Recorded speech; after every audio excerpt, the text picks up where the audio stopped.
Assalamu alaikum wa rahmatullahi ta'ala wa barakatuhu. Yau Lahadi 10 ga watan Ramadana hijira 1441 daidai da 3 ga watan Mai miladiya 2020. Za mu ci gaba da sauraron tafsirin Alƙur'ani mai girma cikin periodic tafsir juz'i na 2 na Maulana Musa ibn Faidati Sheikh Ibrahim Inyas radiyallahu ta'ala anhu. Shafi na 149 muna cikin suratul ma'ida za mu tashi aya ta 55. Malam Muhammad Mubarak zai ja mana baki, shehu Sheikh Ibrahim Mansur Imam Kaduna zai mana fassara. Akramakumullahu, bismillah. أعوذ بالله من الشيطان الرجيم. بسم الله الرحمن الرحيم. إنما وليكم الله ورسوله والذين آمنوا الذين يقيمون الصلاة ويؤتون الزكاة وهم راكعون. أعوذ بالله من الشيطان الرجيم. بسم الله الرحمن الرحيم. الحمد لله رب العالمين الرحمن الرحيم مالك يوم الدين إياك نعبد وإياك نستعين اهدنا الصراط المستقيم صراط الذين أنعمت عليهم غير المغضوب عليهم ولا الضالين آمين. اللهم صل على سيدنا محمد الفاتح لما أغلق والخاتم لما سبق ناصر الحق بالحق والهادي إلى صراطك المستقيم على آله حق قدره ومقداره العظيم. ورضي الله تبارك وتعالى عن أصحاب رسول الله صلى الله عليه وسلم ولا حول ولا قوة إلا بالله العلي العظيم. يا همة الشيخ اهدري لنا بهذا المهدر والتعرفي بنظرة تأتي لنا بالزفر. yan uwa musulmi, assalamu alaikum wa rahmatullahi ta'ala barakatuh. Bismillahir rahmanir rahim.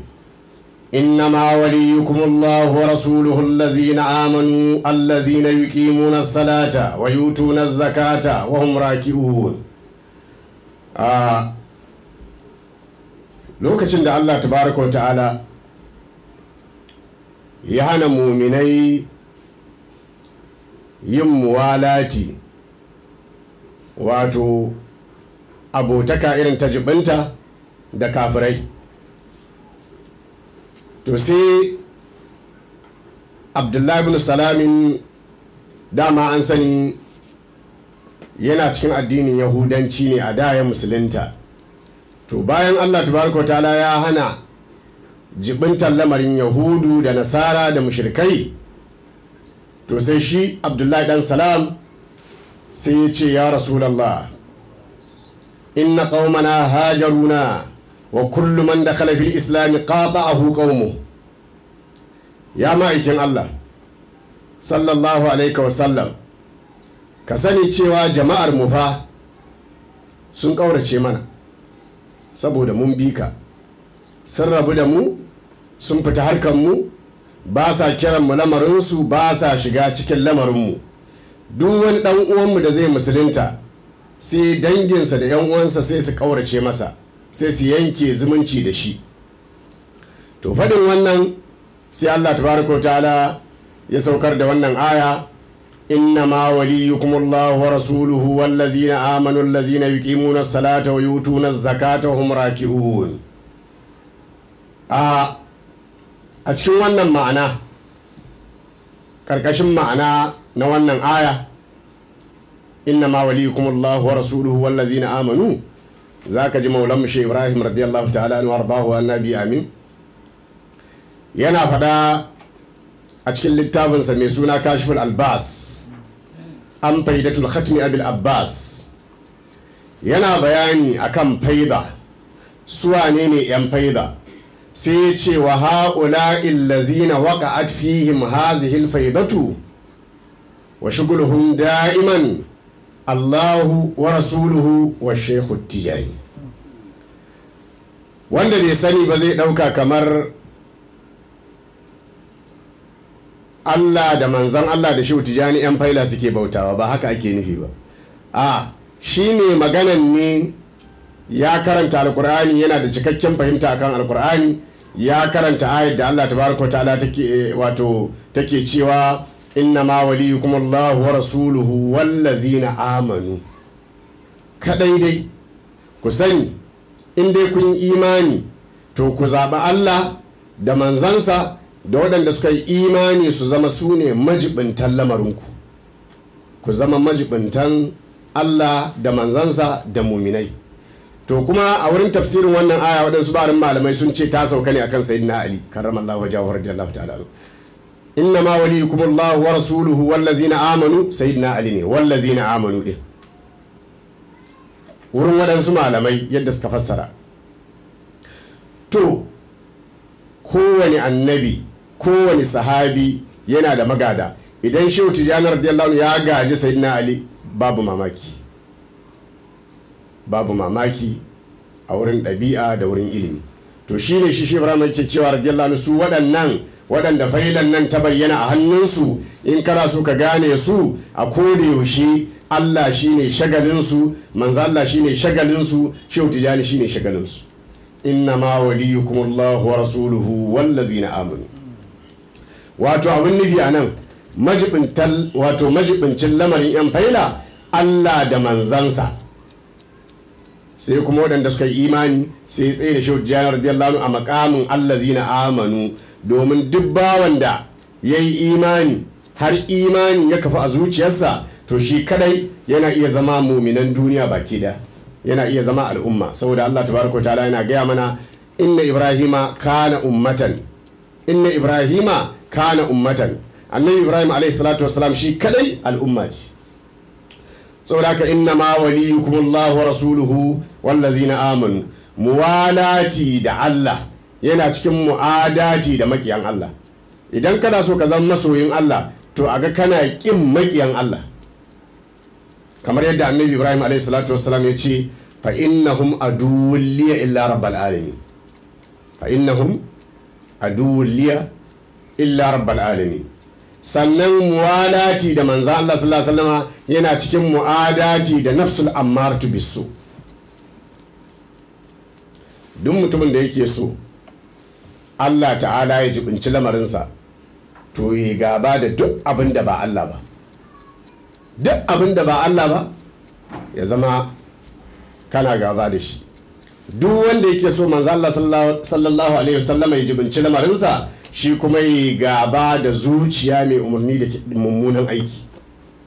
Zuciyar nan wadda take umarni da ashagiya, a yi zina, a yi caca, a yi sata, a yi gulma, a yi tsegumi, a yi batsa, to ka yi gaba da wannan zuciya. Sai manzo Allah sallallahu alaihi wasallama sai ijibinci lamarinka, saboda ya faɗa la yu'minu ahadukum hatta yakuna hawahu taba'an lima ji'tu bi. ɗayanku ba zai taɓa zama mumini ba har sai ya zama na son zuciyarsa tana yi wa abin da na zo da shi biyayya. A wata riba ta bi allimaji tubi, sai ya zama son zuciyarka tana yi wa abin da manzo Allah sallallahu alaihi wasallam ya zo da shi biyayya. To sai manzo Allah sallallahu alaihi wasallam sai ya jibince ka, domin ko ka zaɓi manzon Allah akan zuciyarka, akan dukiyarka, akan iyalanka.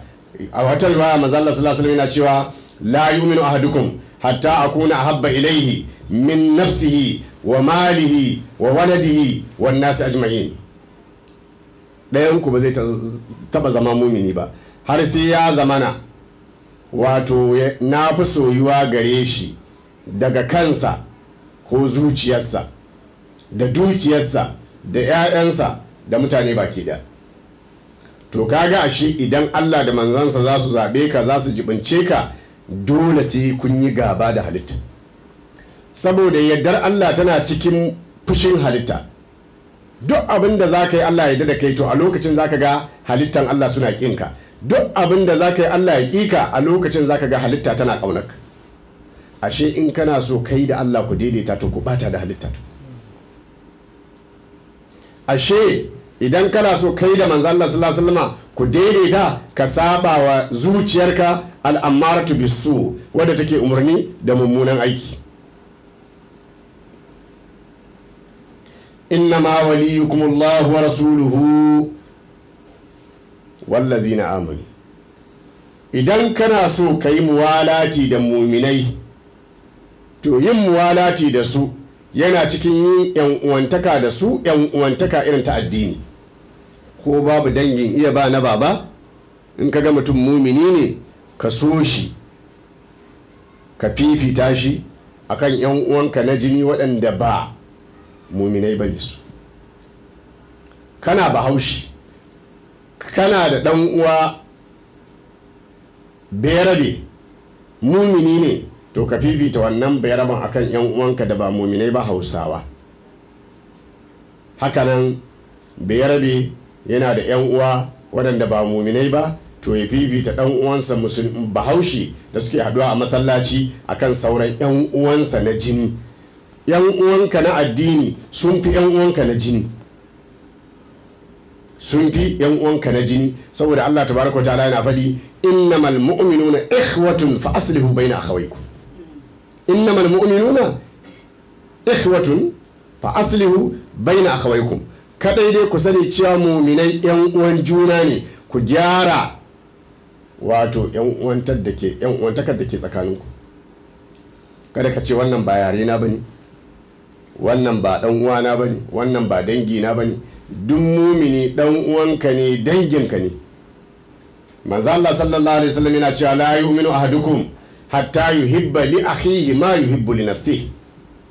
dayan ku ba zai taba zama mumini ba har sai ya so dan uwansa irin alkhairin da yake so kansa, kuma sai ya kiwa dan uwansa irin sharrin da yake kiwa kansa. shi yasa Allah tabaraka wa ta'ala ya gaya mana anan innamal mu'minuna innama waliyukumullahu wa rasuluhu wallazina amanu. Ibn Samit a kansa ne wannan aya ta sauka. me ya faru lokacin da ya barranta daga jibintar lamarin Yahudawa, ya fita harkar su? da yana da aminai da abokai da masoya a cikin Yahudawan Banu Qainuqa. Banu Qainuqa abokansa ne, masoyansa ne. to lokacin da suka yaƙi manzan Allah sallallahu alaihi wasallama, sai ya barranta zuwa ga Allah da manzan Allah sallallahu alaihi wasallama daga yin abotaka da soyayya da Yahudawan Banu Qainuqa. ya zo ya samu manzan Allah sallallahu alaihi wasallam ya ce masa atawallallahu wa rasula wal mu'minin wa abra'u min hilfil kuffari wa wilayatihim. ya rasulullahi sallallahu alaihi wasallam, ina gaya maka na jibinci Allah da kai da kuma muminai, na barranta daga yin abotaka da soyayya da kafirai da jibintar lamarinsu. to shi ne wannan aya ta sauka innama waliyukumullahu wa rasuluhu wallazina amanu. kadai dai majibincin lamarinku, masoyinku shine Allah da manzansa da kuma waɗanda suka yi imani. kila kuma waɗansu malamai suka ce a kan sayyidina Ali ne. innama waliyukumullahu wa rasuluhu wallazina amanu. sayyidina Ali ne wallazina amanu dinnan. dalili kuwa wai sayyidina Ali yana sallah, sai wani mabaraci almajiri sai bara. sayyidina Ali kuma yayi ruku'u, yace ku bani saboda Allah da manzansa. ba wanda ya kula shi, shi kuma sayyidina Ali yana sallah. da zai bi da zai ke cewa ikon Allah, na zo ɗakin Allah, na nema saboda Allah, na nema saboda annabin da ya kawo wannan addinin, amma babu wanda ya kula ni. sai sayyidina Ali ya dago daga ruku'u, ya cire zoben da ke hannunsa, ya jefa wa almajirin, sannan ya tafi sujada. sai aka ce to wannan akan sayyidina Ali aka saukar da ita. to shine maulana shi Ibrahim Kaula radiyallahu ta'ala anhu wardahu annabi ali sai ya ce innama waliyukumullahu wa rasuluhu nazala, ta sauka ne lamma qalam salamin, lokacin da Abdullahi dan Salamin ya ce ya rasulallahi inna qaumana hajaruna. ka sani cewa jama'anmu da yan uwanmu da danginmu suna ƙaurace mana. kullum man dakhala fil islami qada'ahu qaumuhu. duk wani wanda wato ya shiga cikin addinin musulunci sai yan uwansa da danginsa sai su rabu da shi. kuma ba addinin musulunci bane kurum, har yanzu duk mutumin da ya nufi Allah sai dangi da 'yan uwa da abokai sun rabu da shi, amma babban abin farin ciki sai Allah da manzansa sai su ce zo mi mu'amala da kai. inna ma waliyukumullahu wa rasuluhu ta sauka ne akan Abdullahi dan Salam lokacin da ya ce manzo Allah sallallahu alaihi wasallama inna qaumana hajaruna kullu man dakhala fil islami qada'ahu qaumu al-kuffar. Wato duk sanda mutum ya musulunta 'yan uwansa kafirai sai su kaurace masa, wata khazuhu aduwan sai su rike shi maki abokin gaba. Faqala Allah, to fadin Abdullahi ibn Salamin ga manzo Allah sallallahu alaihi wasallam wannan sai Allah ta'ala sai ya ce innama waliyukumullahu wa rasuluhu wallazina amanu allazina yuqimuna as-salata wa yutuna az-zakata wa hum raki'un.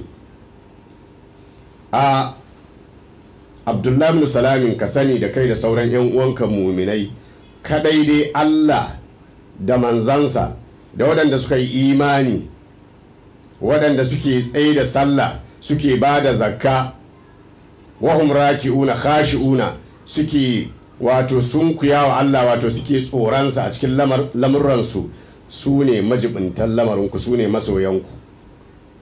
Me yasa bayan Allah tabaraka ta'ala ya ce yuqimuna salata kuma ya kawo wahum raki'una, alhali ruku'u din a cikin sallah take? Me yasa ya kawo wannan? Saboda dalili, wato ruku'u tana daga cikin mafi girman ayyuka a cikin sallah, sai Allah ta'ala sai ya kadaita ta daban. fa baki hazal hukumu, shehu ya ce wannan hukunci ya wanzu, ya yi saura ila yawmil qiyamati, har zuwa ranar alkiyama. Duk mutumin da yake bin Allah sai danginsa da 'yan uwansa da abokansa da makusantansa sai suka ce ba mu ba ka, daga yau kai makiyinmu ne, kai abokin gabanmu ne, sai Allah ta'ala ya kira shi a cikin sirrinsa sai ya ce masa innama waliyukumullahu wa rasuluhu wallazina amanu allazina yuqimuna as-salata wa yutuna az-zakata wa hum raki'un. ka rabu da su je, daga yau Allah da manzansa da waɗanda suka yi imani, waliyai da salihai, su ne mutanenka.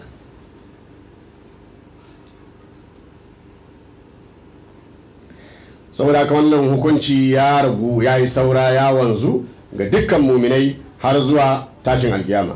man radiyar billahi rabban, wanda ya yadda da Allah shine ubangiji, wa bil islami dinan, ya yadda addinin musulunci shine addini, fallahu waliyuhu, Allah shine majibincinsa, wa rasuluhu da manzansa, wal mu'minuna jami'an, da kuma sauran mu'minai baki da. saboda haka duk mumini ya dinga duba zuciyarsa, in har kaga cewa wato ka yadda Allah shine ubangijinka, addinin musulunci shine addininka, to ka sani Allah da manzansa da mu'minai su ne masoyanka.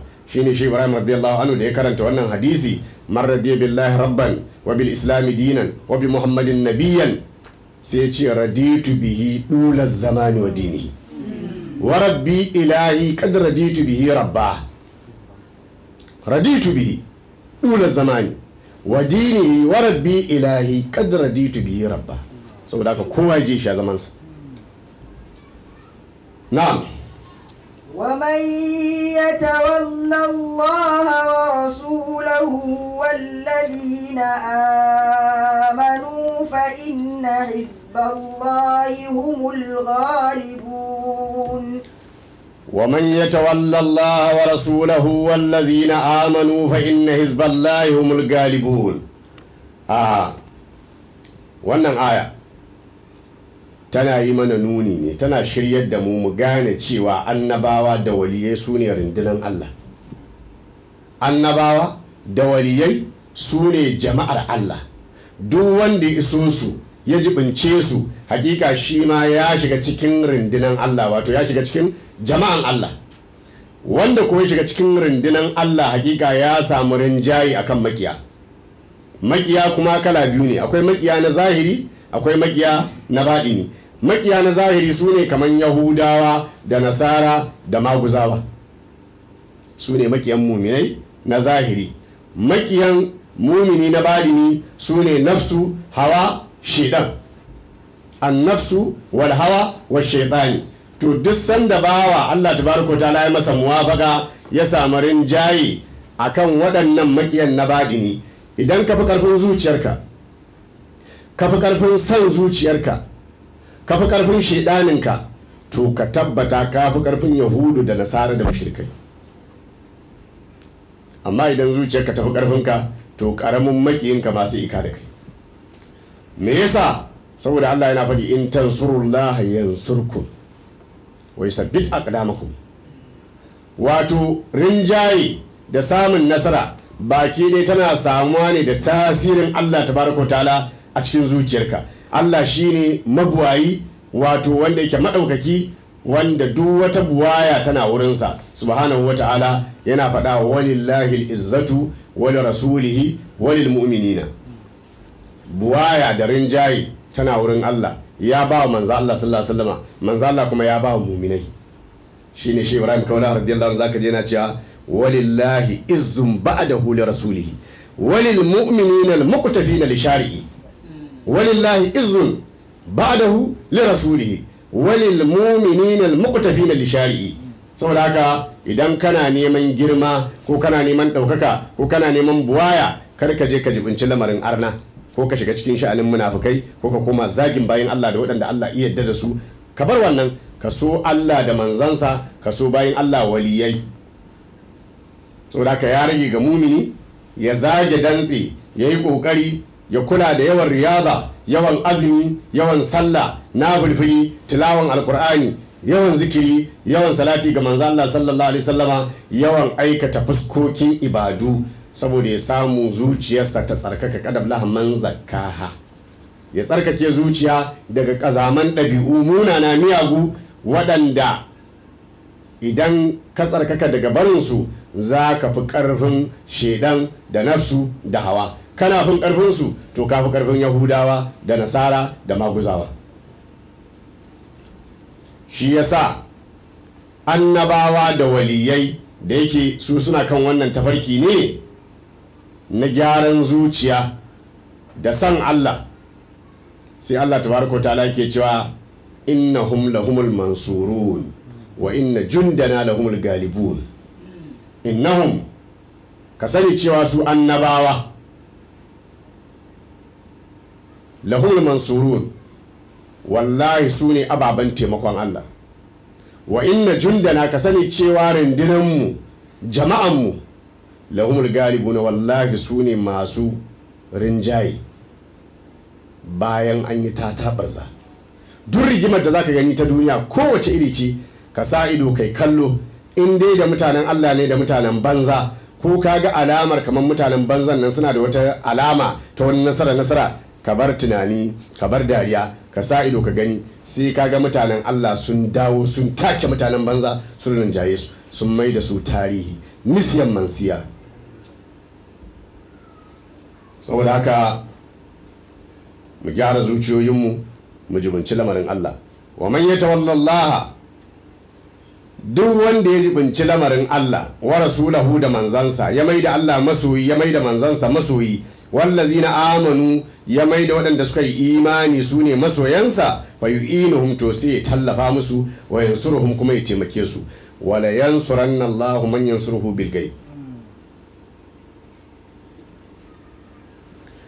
Fa inna hizballahi, duk wanda ya taimake su ya tallafa musu, ya sani cewa rundunan Allah, wato jama'an Allah, humul galibuna, su ne marinjaya, li nasrihi iyahum, saboda taimakon Allah gare su.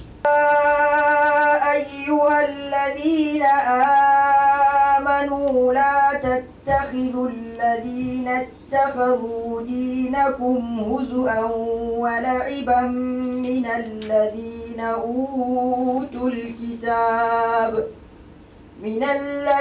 أوتوا الكتاب من قبلكم والكفار أولياء واتقوا الله إن كنتم مؤمنين. يا أيها الذين آمنوا لا تتخذوا الذين اتخذوا دينكم هزءا ولعبا من الذين أوتوا الكتاب من قبلكم والكفار أولياء واتقوا الله إن كنتم مؤمنين. wannan aya ta sauka ne wato akan hani.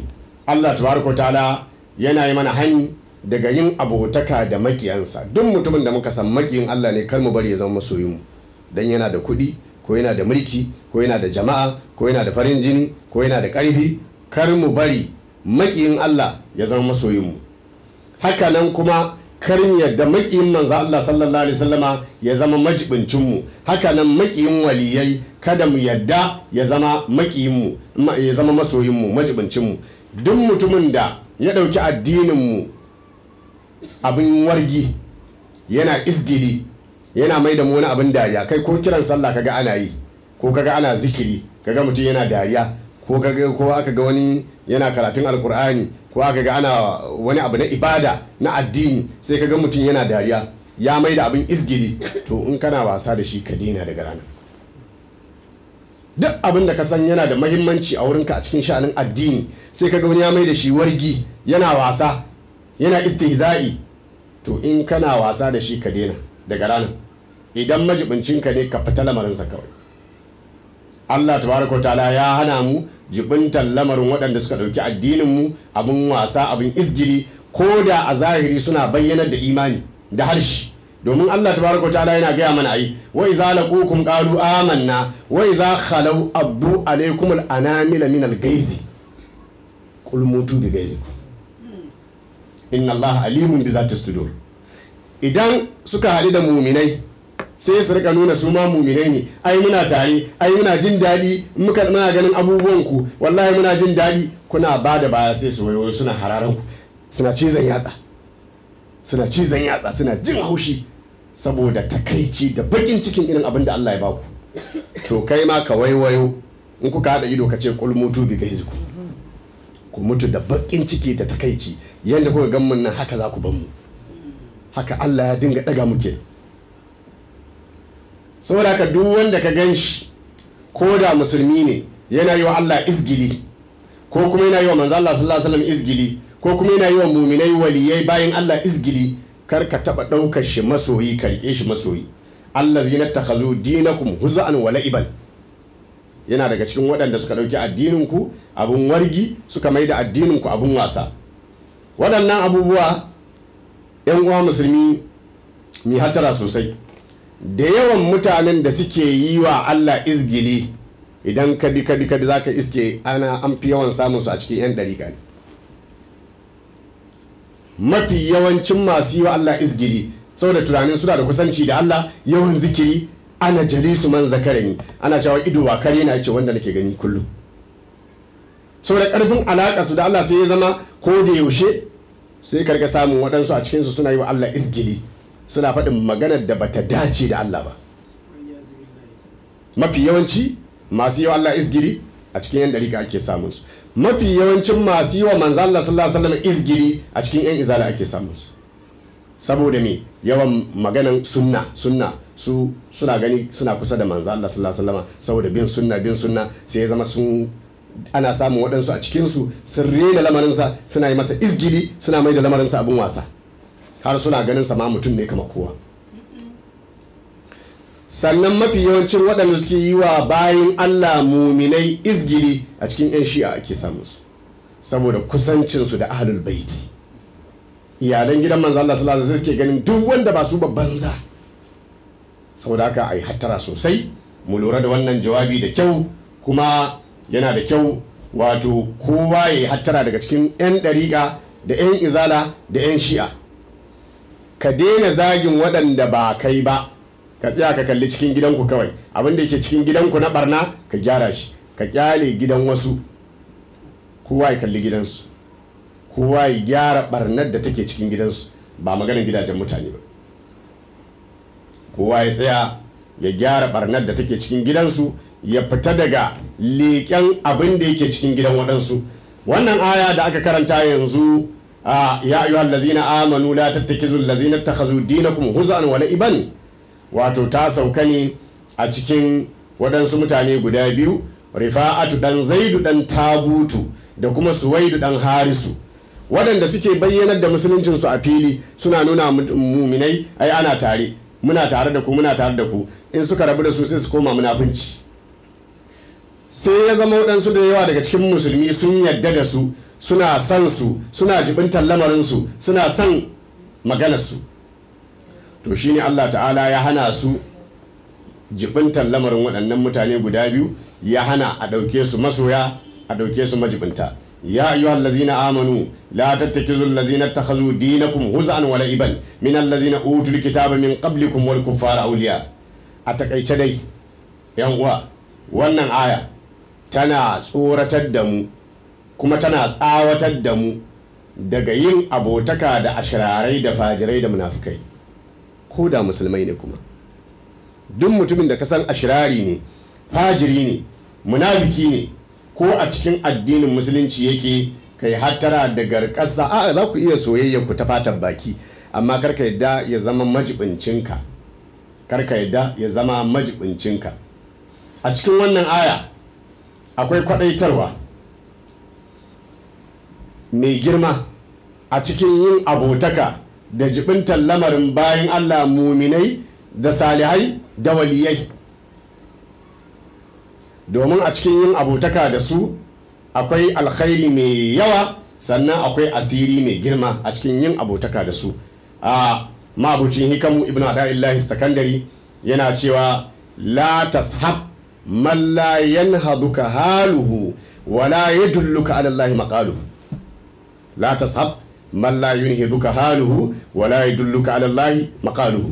karka yadda inda kai mumini ne mai hankali kai abotaka da mutumin da halinsa ba zai zabarar da kai zuwa ga Allah ba. kada ka yadda kai abotaka da mutumin da halinsa ba zai zabarar da kai zuwa ga Allah ba, wala yadulluka ala Allah maqaluhu, sannan maganganunsa ba za su shiryar da kai zuwa ga Allah ba. har kullum idan kana da kwaɗayin duniya to ka dinga yin abotaka da mai zuhudu, sai kaga kwaɗayin duniya yana fita. ka yi rika yin abotaka da mutumin da yake malami, kullum sai kaga kana samun ilimi, kullum girman kanka karuwa zai. in kana da kwaɗayi, kana mu'amala da makwaɗaita ma abota maula, to in Allah ya yarda sai ka zama mugun makwaɗaici, domin kuwa kullum ka zauna da su za ka dinga jin labarin manyan kuɗi da manya-manyan motoci. to wannan abin sai dinga shiga zuciyarka, sai ka dinga ji ya za a yi ka sai irin wannan motar da wannan yake wannan bayani, ya za a yi ka gina gida irin wannan gidan da wannan mutumin yake bayani. sai ya zama ba za ka taba godewa Allah ba a cikin abin da ya baka. kullum kana harin ka tara manya-manyan kuɗi, amma an kai mu'amala da mai gudun duniya, kai kana tunanin gidanka kwana biyu ba a cika ji ba, kifi ake ci, sai ka ga ya fito da abinci miyar lami kuma ana ci yana lashe hannu yana gode Allah, yana ci mun gode Allah. wani fa gidansa ma ko abincin babu, muku ka gani mun samu. sai ka ji zuciyanka yana ƙara samun imani. amma matukar kana mu'amala da waɗanda suke da kwaɗayin duniya, to ba za ka kwaɗayin duniya ba zai taɓa barin zuciyarka ba. an tambayi manzo Allah sallallahu alaihi wasallam, sahabbai suka ce man nujalisu ya rasulullah, da waye kamata mu dinga zama ya ma'aikin Allah sallallahu alaihi wasallam? sai annabi ya ce man zakkarakum billahi ru'yatahu wa zada fi ilmikum mandiqahu. ku dinga zama da wanda zakkarakum billahi ru'yatahu, da kun ganshi za ku tuna Allah. duk mutumin da ka ga da ka haɗu da shi zaka ji Allah ya shiga zuciyanka, to ka dinga zuwa wurin shi kana zama da shi. wa zada fi ilmikum mandiqahu, wanda in yi magana ko ba aya ya janyo ba ko ba hadisi ya janyo ba zai ƙara muku ilimi, maganarsa kawai tana ƙara ilimi. to irin waɗannan mutanen su ne mutanen da ya kamata mumini ya rika nema yana zama da su, amma ba mutanen da suke fajirai, wato waɗanda suke ashirarai ba. to shine dalilin da yasa Allah tabaraka wa ta'ala yake gaya mana ya ayyuhal ladzina amanu, ya ku waɗanda kuka yi imani, la tattakhizu, kada ku yarda ku riki allazina takhazu dinakum, waɗannan da suka ɗauki addininku husu'an, wato abin isgili, abin wasa, abin wargi. nazala haza, shehu radiyallahu ta'ala wa radahu annabi an yace wannan aya ta sauka ne fil munafiqina wal yahud, a cikin sha'anin munafikai da kuma yahudawa. kana rasulu sallallahu alaihi wasallama, annabin rahama sallallahu alaihi wasallam, manzo Allah sallallahu alaihi wasallam ya kasance shadidul ihtimami, mai tsananin shagaltuwa, bishai'in, da wani abu, yunadin nasa ila salati, wanda za a dinga kiran mutane da shi zuwa sallah. wato manzo Allah sallallahu alaihi wasallam ya ga an yawa a cikin addinin musulunci, to kuma ba a san lokacin sallah ba.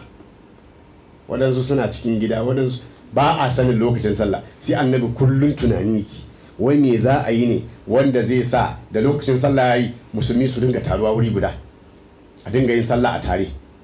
To manzo Allah yana cikin wannan hali fa shawarar sahaba sai ya kira sahabbansa sai ya shawara da su fa qala sai ya ce da su nuhibbu an najida shay'an yu'linu bi awqatis salah, muna so mu samu na abu wanda zai dinga bayyanan mana da lokacin sallah in yayi. Shikenan minhum man qala, a cikin sahabbai akwai wanda ya ce ni dai ga shawarata. Aka ce me shawararka? yace nuqidu naran izara aw dukhanan fin nahari ya'lamuna anna al-waqta balaga. yace mu dinga kunna wuta, idan muka kunna wuta ta tashi ganga to idan musulmi sun hango hayaki to sun san cewa hakika lokacin sallah yayi. wannan shine shawarar da zan baku, wato shawarar da zan kawo domin a gane lokacin sallah yayi. sai manzo Allah sallallahu alaihi wasallama sai ya ce a manzo Allah sallallahu alaihi wasallama to me shawara bai gama ba, sai ya ce wa iza kana fil layli, idan kuwa da daddare ne izara au nura, idan suka hango hasken wuta ya alamuna annal waqta kad balaga, za su gane cewa lokacin sallah hakika ya kai. ka gani inda rana ne hayaki zai kai labari, inda daddare ne hasken wuta zai kai musu labari. fakar annabi sallallahu alaihi wasallam nara, sai manzo Allah sallallahu alaihi wasallama sai ya ce a mu ba za mu zama kaman maguzawa ba, su ne masu addinin bautan wuta, mu kuma me zai kawo mana wuta cikin lamarin mu, ni ba na son maganar wuta din nan. minhum man qala, a cikin sahabbai akwai wanda shi kuma ya ce to ni ma ga shawarata. menene shawararka? nadribu jursan fakar hal jurusa, ya ce idan lokaci ya mu dinga buga kararrawa, sai manzo Allah sallallahu alaihi wasallam ce a kai ni ba na son kararrawa, sai ka ce yahudawa, ba za ni kama addinin mu ba zai kama da addinin yahudawa ba. fatafarraqu, sai sahabbai suka watsi aka tattashi bayan an gama mitin, an gama shawara. fa jama'atun min as-sahabati kulluhum ra'al azana fi an-nawm, bayan an tafi gida sai Allah tabaraka wa ta'ala sai ya sa sahabbai da yawa suka yi mafarki, har sayyidina Umar yana ciki, sayyidina Abubakar yana ciki, akwai ina ganin ko Zaidu ne shi ma yana daga cikin waɗanda suka yi mafarki. to amma Zaidu sai ya riga zuwa gaya manzo Allah sallallahu alaihi wasallam me ya mafarki. wani ya gani sai ya ce masa ina zaka je, yana sauri yana tafiya, sai ya ce ina sauri ne, ina so in je in samu ƙararrawa ko kuma ƙaho wanda zan kawo a dinga hurawa, ina so in ba annabi shawara, in ba manzo Allah shawara a dinga busa ƙaho idan lokacin sallah yayi saboda mutane su dinga haduwa. sai wannan mutumin da ya gani a mafarki sai ya ce masa kaga kana so in baka shawara, sai ce ba ƙaho za ku hura ba ƙararrawa za ku dinga bugawa ba wuta za ku dinga kunna ba, a kiran sallan za ku dinga. ya ce ya zami, shine sai ya masa wannan kiran sallan da ladanai suke a mafarki ya gani. da gari ya waye ya zo ya ga manzo Allah sallallahu alaihi wasallam, manzo Allah ya ce masa ba mutum bane, mala'ika ne, mala'ika ne ya gaya maka wannan sako daga Allah tabaraka wa ta'ala cewa abinda zamu rika yi kenan. to wannan shine farkon wato a kiran sallah. ra'a abu suda'il azanu wa bilalu wa jama'atan fa amara annabi sallallahu alaihi wasallam bil azani. sannan akwai abu suda'il, shi ma yayi mafarki ya ga yadda ake wannan kiran sallah. sannan bilalu shi ma yayi, wa jama'atan da waɗansu daga cikin jama'ar musulmi fa amara annabi sallallahu alaihi wasallama, sai annabi sallallahu alaihi wasallam sai ya umurci musulmi bil azani da arka yin kiran sallah. fasaru sai ya zama musulmi yu'azzinuna, suna yin kiran sallah a idan lokaci yayi. fadahikal yahudu dahikan shadidan, kawai sai yahuda suka kirkice da dariya, dariya mai tsanani. suka ce da Allah ka ji wani abu da Allah, ma ra'ayina dinan aqbaha min dini Muhammad, tunda muke ganin addini mai muni ba mu taba ganin mummunan addini ba kamar addinin Muhammadu sallallahu alaihi wa alihi wasallam. haza nahiqul himari, wannan ai kukan jaki ne, wai kiran sallah ne kukan jaki, wannan ai kukan jaki ne. allazi jaa bihi ma ata bihi dinun qat, kai wannan abu da Muhammadu ya zo da shi babu wani annabi da ya taba zuwa da irinsa. faƙala, to shine Allah tabaraka wa ta'ala sai saukar da ya ayyuhal ladzina amanu ya ku da kuka yi imani la tattakizul ladzina takhazu dinakum huzuan kada ku yadda ku riki waɗanda suka ɗauki addinin ku abun dariya abun wargi abun isgili mahzu'an bihi suna isgili da shi wala'iban suna ɗaukan addinin ku abun wasa ana kiran sallah suna cewa wai kukan jaki minal ladzina utul kitaba daga cikin waɗanda aka ba su littafi wato yahudu da nasara min qablikum kafin ku wal kufara da kuma kafiran makka wato mushrikai auliya a kar ku yadda ku ɗauke su masoya kar ku yadda ku ɗauke su majibinta wattaqullaha ku ji tsoron Allah a cikin jibintar lamarin yahudawa da nasara da mushrikai in kuntum mu'minina in har kun kasance kun yi imani da Allah da manzansa وإذا ناديتم إلى الصلاة اتخذوها هزؤا ولعبا ذلك بأنهم قوم لا يعقلون وإذا ناديتم إلى الصلاة اتخذوها هزؤا ولعبا ذلك بأنهم قوم لا يعقلون wannan aya wato tana shiryar da mu a bisa mu gane mashru'iyyar kiran sallah a cikin alkur'ani cewa kiran sallah ba kawai wannan mafarkin bane shine ya janyo kiran sallah a dama alkur'ani ya tanadi kiran sallah wa iza nadaytumu ila salati ai kiran sallah kenan to idan aka yi kiran sallah sai yahudawa da nasara da mushrikai sai su dauki abin isgili ko abin istihza'i sai su dinga wasa da abin suna dariya kaji kukan jaki suna dariya idan suka ji ladani ya ce ashhadu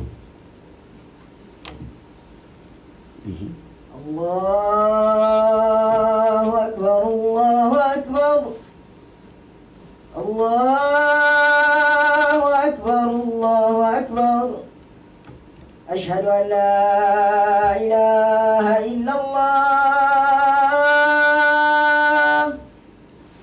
أشهد أن لا إله إلا الله أشهد أن محمد رسول الله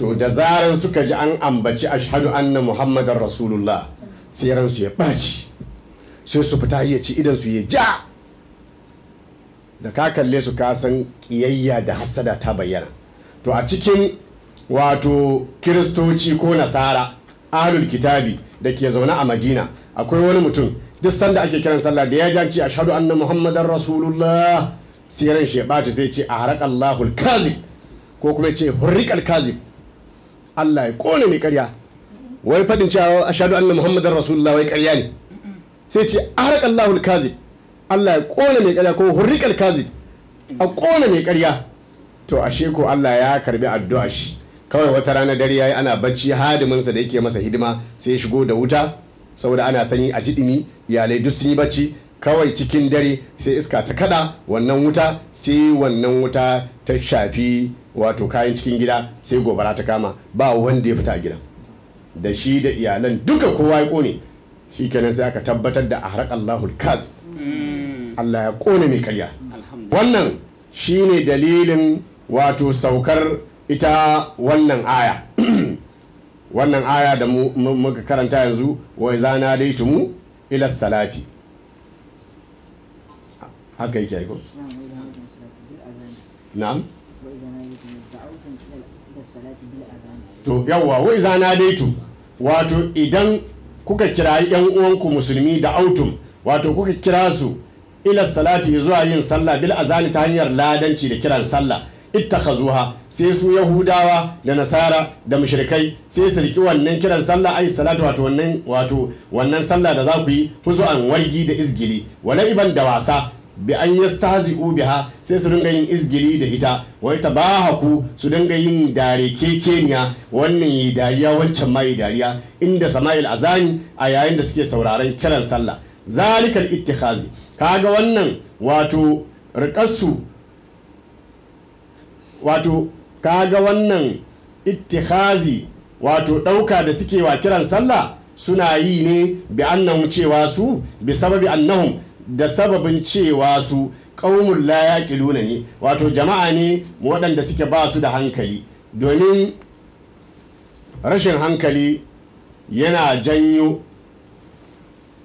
rashin fahimtar gaskiya da kuma yin istihza'i da shi da wuya ka ga mutum ya ga gaskiya bai gane ta ba kuma yana mata isgili ka iske cikakken mutum ne mai hankali za ka iske wawa ne laysa indahum aqalun waɗannan mutane ba su da hankali kwata-kwata fal azanu kaga kiran sallah lam yakun sabata bi naumin faqat ba wai ya tabbata bane ta hanyar mafarki kawai duk mutumin da yake wawa bai da fahimtar gaskiya kar ka bari ya zama abokinka maulan mushi ibrahim kaula radiyallahu anhu yana cewa ma qaddu jalastu safihan wala ma ashab siwa fuhuli qaumin ulama ma qaddu jalastu safihan ban taba zama da wawa ba wala ma ashab siwa fuhuli qaumin ulama ban taba yin abotaka da mutanen da ba bujiman kuduban malamai ba saboda ka zama da wawayen mutane jahilai wanda ba san komai ba za su wahalar da kai ne kawai in za ka yi mu'amala ka nemo wanda suka fi ka ilimi kai mu'amala da su sai kaga kana samun ci gaba a addini to shine shehu radiyallahu ta'ala anhu warḍahu annabi an yace shi fa wannan kiran sallah da aka yi sun dauka kawai a mafarki aka gani a ba a mafarki bane asalin kiran sallah bal dai sabata bi hadhihi al-aya ya tabbata da wannan aya aidan kuma wa idza nadaytum ila salati hadhihi al-aya kaga wannan aya asbatat hukmul azani ta tabbatar mana da hukunci kiran sallah qala rasul sallallahu alaihi wasallama manzo Allah sallallahu alaihi wasallam ya ce al-mu'azzinuna ladanai adwalu anaqan yawmal qiyama su ne suka fi kowa tsawon dogon wuya ranar alkiyama dogon wuya a kiyama ado ne duk mutumin da aka ganshi da dogon wuya dan aljanna ranar tashin alkiyama saboda haka su ladanai sun fi kowa dogon wuya ranar alkiyama wa qala manzo Allah sallallahu alaihi wasallam ya ce inna arba'atan ka sani cewa mutane hudu la ta'kuluhul ardu wato mutane hudu kasa ba za ta ci naman su ba idza matu idan sun mutu al-anbiya'u sune farko annabawa la ta'kulul ardu ajsaduhum kasa ba za ta iya cin naman su ba wa hamalatish shari'atul muhammadiyya da kuma masu wato wanda suke dauke da shari'ar annabi Muhammadu sallallahu alaihi wa alihi wa sallam sune al-ulama'ul amilun malamai masu aiki da ilimi su ma in sun mutu ƙasa ba za ta ci jikinsu ba wa hamalatul qur'ani sannan hafizan al-qur'ani mahaddata al-qur'ani su ma in sun mutu masu yin aiki da shi su ma ƙasa ba za ta ci jikinsu ba wal mu'azzinun sannan ladani in ya mutu shi ma ƙasa ba za ta ci jikinsa ba man azzana sab'a sinin duk wanda ya kiran sallah ya ladanci shekara 7 la takulul ardu jasaduhu ƙasa ba za ta ci naman jikinsa ba huwa fi saffin rafi'in wato duk ladani yana cikin sahu madaukaki al-anbiya wa hamlatu shari'ati wa hamlatu al-qur'ani wal mu'azzinu da annabawa da malamai madauka shari'a da kuma mahaddata al-qur'ani da ladanai ƙasa ba za ta ci namansu ba wayun dabu sannan an so hikayatul azani kai da ba ladanin ba idan ladanin yana kiran sallah ka dinga kwaikwayon shi li kulli man sami'a ga duk wanda ya ji ladani yana kiran sallah ya kwaikwaye shi idza qala idan aka ji ladan ya ci Allahu akbar Allahu akbar sai ka ce Allahu akbar Allahu akbar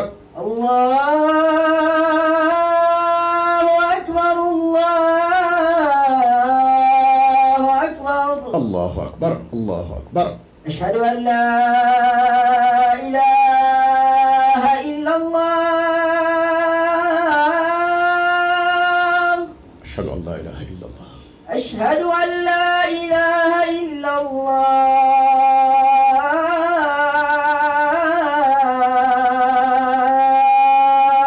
أشهد أن لا إله إلا الله أشهد أن محمدا رسول الله أشهد أن محمد رسول الله أشهد أن محمدا رسول الله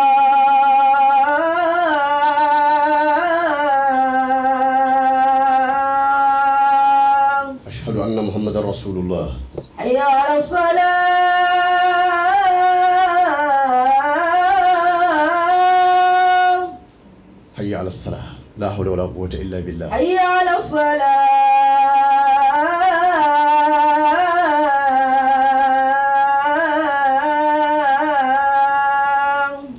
salah la hawla wala quwwata illa billah حي على الفلاح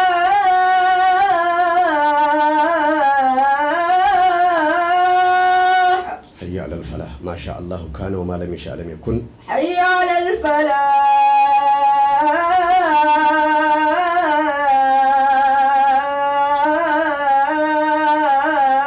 الفلاح hayya ala al-falah ma sha Allah lam yakun wa ma lam yasha lam yakun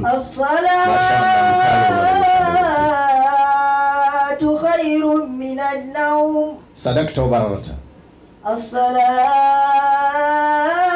الصلاة خير من النوم sadaqta wa bararta الله أكبر الله أكبر لا إله إلا الله la ilaha illa Allah sayyidina Muhammad rasulullah sallallahu alaihi wasallam الله أكبر الله أكبر أشهد أن لا wannan shine abin da za a yi idan an yi kiran sallah to abin da ake so kai da kake zaune a gida ko kuma kake zaune a kasuwa ko kake zaune a cikin masallaci za ka dinga bi kana faɗa kenan haka za ka dinga yi haka za ka dinga yi an gane ai sannan kuma idan an tashi za a yi ikama an gane ko idan ladan ya ce الله أكبر الله أكبر Allah akbar Allah akbar أشهد أن لا إله إلا الله ashhadu an la ilaha illa أشهد أن محمدا رسول الله Allah ashhadu anna Muhammadar rasulullah حي على الصلاة حي على الفلاح la hawla wala quwwata illa billah قد قامت الصلاة قد قامت الصلاة aqamaha Allah wa adamaha الله أكبر الله أكبر Allah akbar لا